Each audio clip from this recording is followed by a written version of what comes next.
Good morning students. तो आज हम क्लास 7 का chapter 8 wind storms and cyclone का पार्ट 4 करने जा रहे हैं। आज के इस टॉपिक में हम wind currents are generated due to uneven heating on earth, ये टॉपिक स्टडी करेंगे। इस टॉपिक का मतलब ये होता है विंड करंट मतलब होता है पवन धाराएं, मतलब हवा, पवन उसको बोलते हैं, बहती हुई हवा को पवन कहते हैं। वो कैसे बनती है, जनरेटेड मतलब बनती है, कैसे बनती है? वो बनती है हमारी पृथ्वी होती है, उस पृथ्वी के असामान्य रूप से गर्म होने के कारण। पृथ्वी अनिवन मतलब असामान्य, हीटिंग मतलब गर्म होने के कारण, और द ऑन द अर्थ की असामान्य रूप से गर्म होने के कारण किस प्रकार से पवन धाराएं बनती है, हवाएं बनती है या विंड बनती है। ठीक है, ये विंड क्या होती है? ये अधिक प्रेशर से कम प्रेशर की तरफ का मूवमेंट करती है। इसमें दो स्थितियां हैं।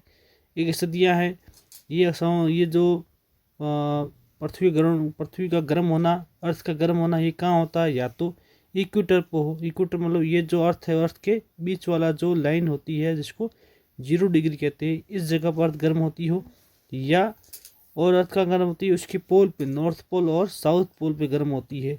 तब क्या होता है? ठीक, तब पवन धारा या ये जो विंड करंट्स है ये कैसे बनती है। दूसरा होता है, सेकंड पॉइंट है लैंड और वाटर के ऊपर, जमीन और पानी के असमान रूप से गर्म होने से भी हवाएं किस प्रकार से बनती है। तो शुरू करते हैं आज का हमारा topic 8.4 wind currents are generated due to uneven heating on the earth.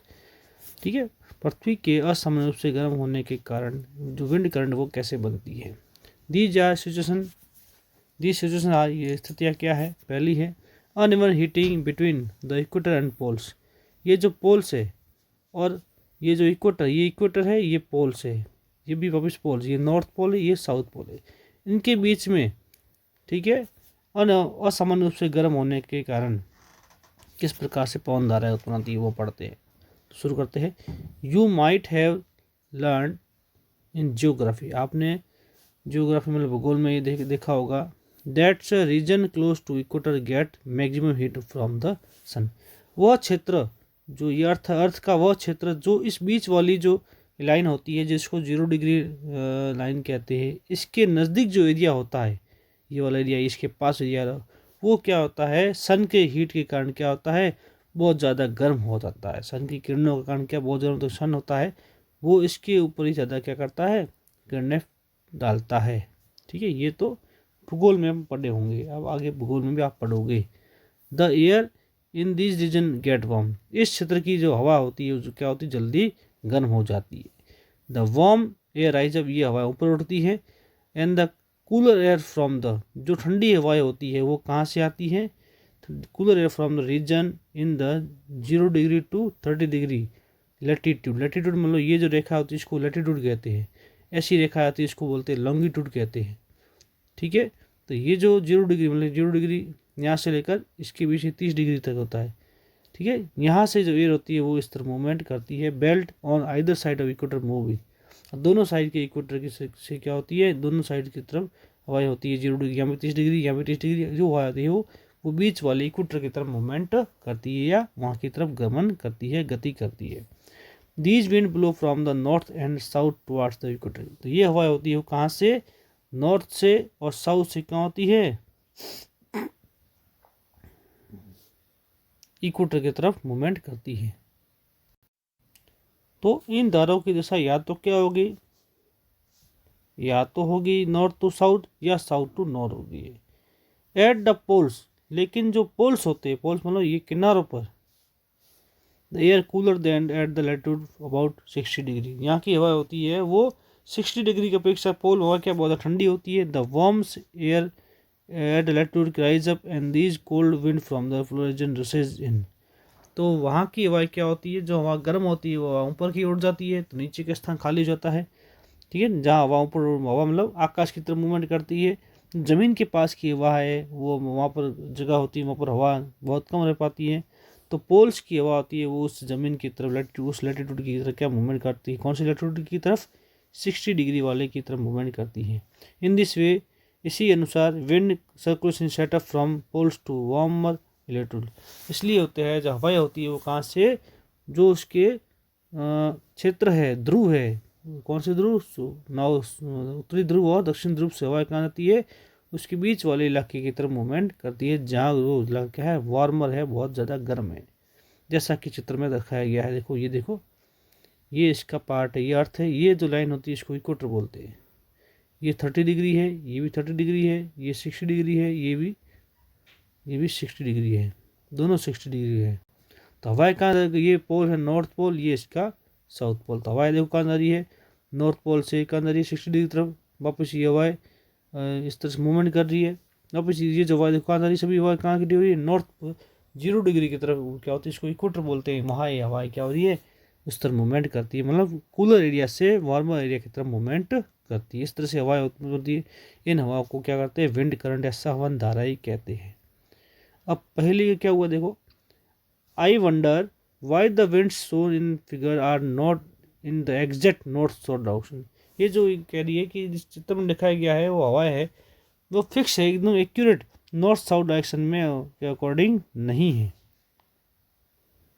The winds would have flow in the north south direction from north to south और साउथ टू नॉर्थ। ये होता है या तो हवा क्या नॉर्थ साउथ की तरफ मूवमेंट करेगी या साउथ से नॉर्थ की तरफ मूवमेंट करती है। और changes in direction in however caused by the rotation of the earth. ये जो परिवर्तन आता है, ये परिवर्तन आता है अर्थ के रोटेशन के कारण आता है। अर्थ कैसे मूवमेंट करती है, अर्थ रोटेशन मतलब अर्थ अपनी जगह पर दो जगह मूवमेंट करती है।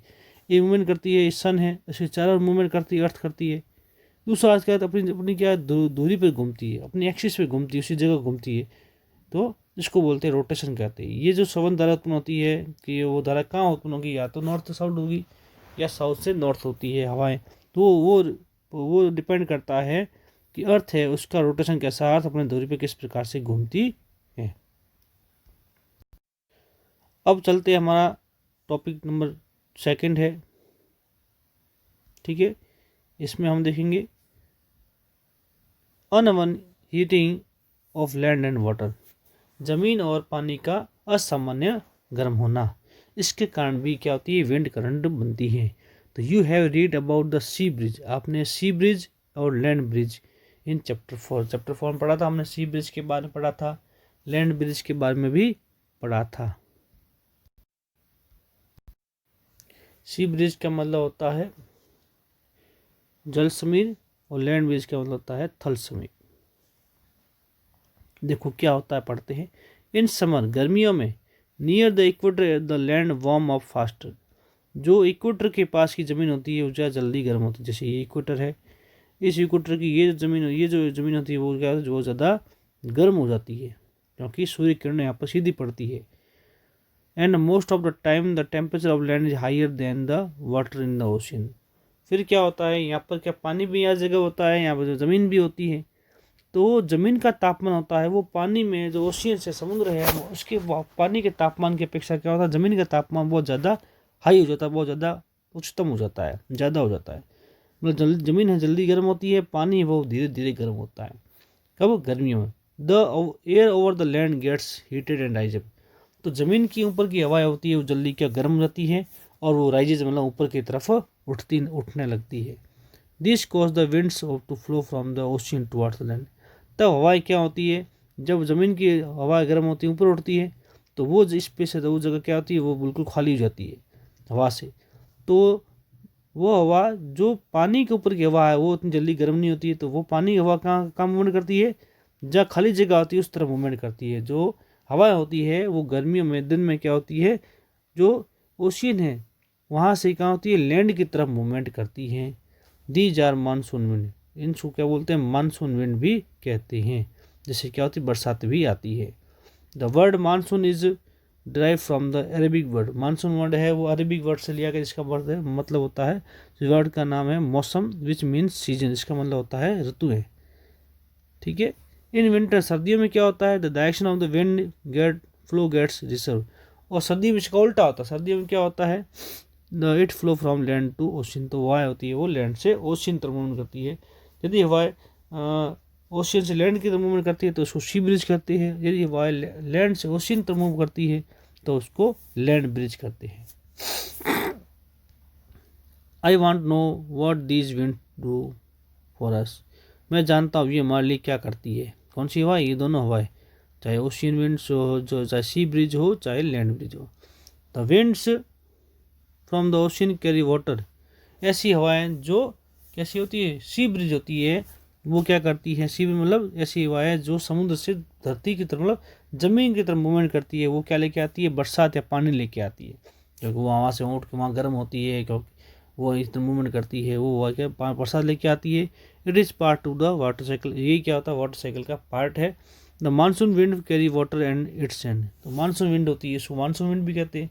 वो क्या करती है? क्या लेके आती है? वाटर लेके आती है और बरसात भी लेके आती है। Clouds brings rain. बरसात कौन लेके आते हैं? बादल लेके आते हैं। एंड गिव अस हैप्पीनेस, वो हमें क्या खुशियाँ भी देते हैं। फॉर्मर इन अवर कंट्री, हमारे देश के किसान होते हैं, depend mainly on region rains. वो मुख्य रूप से किस पे डिपेंड है? किस पे निर्भर है? बरसात पे निर्भर है अपने खेती के लिए। फॉर दियर हार्वेस्ट, अपनी खेती के लिए। These are many folk songs associate with clouds and rain. बहुत से क्या होते हैं?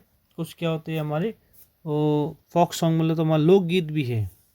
जो वो क्या होता है, किसी क्षेत्र से ऐसे गीत होते हैं, वो किस पे डिपेंड है? वो बरसात पे है। वो बरसात पे है और बादलों पे बनाए गए हैं।